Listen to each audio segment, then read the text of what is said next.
classificação. Nem precisa. Hã? Depois do terceiro, não precisa. Presidente aqui num esforço da diretoria. Ah, fez discurso, velho? Eu e o Rafa resolvemos dar prêmio para todo mundo que participou do Cartola. Desde maio a gente está brincando, né? Uma brincadeira saudável. E a chapa saudável também. A chapa do Zé que ficou atrás das gurias também. Vamos. Futebol Clube Colorados Livramento. 1570 pontos com 68. 10º lugar. Quem é esse? Vem aqui, tem que receber. Sem beijinho pra mim. Nem vem. Parabéns, 10º lugar. Obrigado. Pega aí, Carlinhos. Pega aí. Em 9º lugar, o cinegrafista Giva Futebol Clube, 1727 pontos com 84.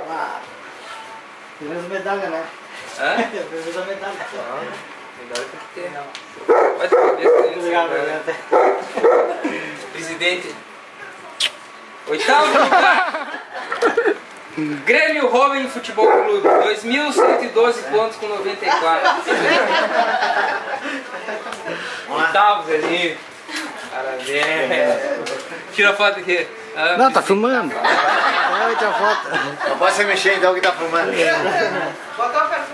7º lugar, Marília RC, 2.184 com 26. Na frente do Zé aqui. Ah, Marília.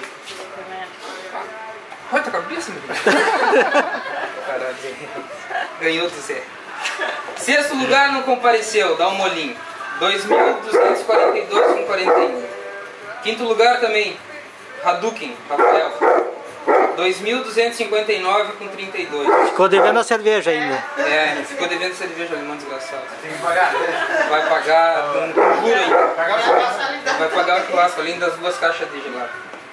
4º lugar, Fronteira Azul também. Vamos ver, 2.280 pontos. Esse aí também vou cobrar porque ele tá na Suzete agora. 3º lugar não veio também, Raviche Futebol Clube, Moga.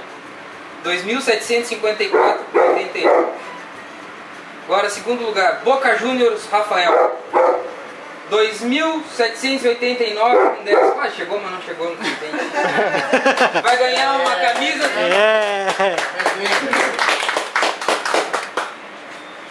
Aê. Parabéns. Tentou, mas não. Ajudei ele na escalação. Olha só. Ah. Teve ajuda. Teve ajuda do presidente. Agora, em primeiro lugar, o presidente. Gali Ice Futebol Clube. Vai lá, Carlinhos, entregar. Aqui, ó, prêmio. Entrega aí o prêmio pro presidente. Ô, ofereceu. Entrega aí, Cléber. Qual é a tua? Primeiro lugar. Primeiro lugar. Tô sem óculos, meu filho. A última medalha. Ah, que cabeção aí. Foi feita a entrega de prêmios aqui da Liga DAI Futebol Clube. Então, em 2011 nós voltamos. 2011 voltaremos. O presidente vai pro Vica. Voltaremos? Se Deus quiser. Excluindo alguns. Ah, isso